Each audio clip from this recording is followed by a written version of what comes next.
The first time I saw him, he was on a bicycle, acting like a monkey. But I kind of remember that, sort of, just kind of being all over campus. He was an extrovert. He really, really was. I mean, he liked people and got to know them very easily. Also, he was funny. He had a wonderful sense of humor, and as we all know, very bright. We lived in a waterless, no water trailer, war surplus. In order to get water and go a shower, we had to walk down the road to a communal area. So one day when I was out, he decided to be funny, and he crawled on top of the trailer and stuck his head down through those openings, you know, the trailers have in the top. And when I walked back in, there was a half of him stuck down through the front of the trailer. And let me tell you, that was really something. Scared the heck out of me. Rod was testing parachutes. This was some of the original, I think the first, what am I trying to say, where they send you out quickly, jet, you know. You push a button and out you fly. Well, instead of standing at the door and jumping out. So he was testing for a New York company. He got a lot of money for those.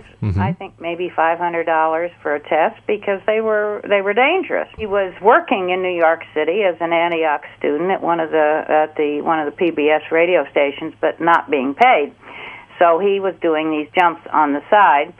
And he did a couple of them, and he got enough money, and he bought a ring for me. And he came back to the campus where I was for just, I guess, a weekend, and he looked like heck because he'd come down on the runway, and the parachute had dragged him along the gravel, and the side of his face was all chewed up. He presented the ring to me, and I said, no, not ready.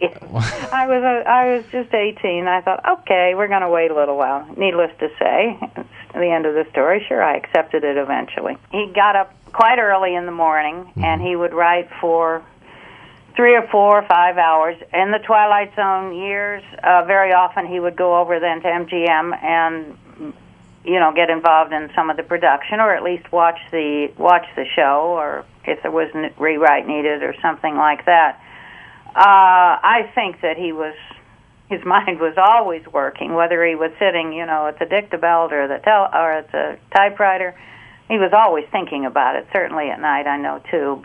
Now, did you ever visit the studios of MGM during the Twilight Zone years? Not too often. Occasionally, yeah.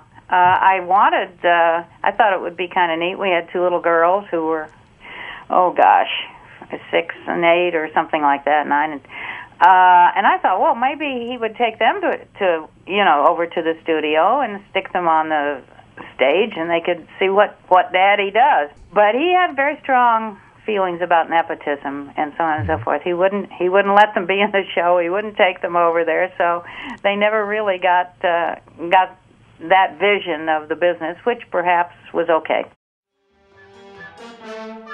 If you've enjoyed your journey on the TV Time Machine, please like and subscribe. We look forward to having you again on the TV Time Machine.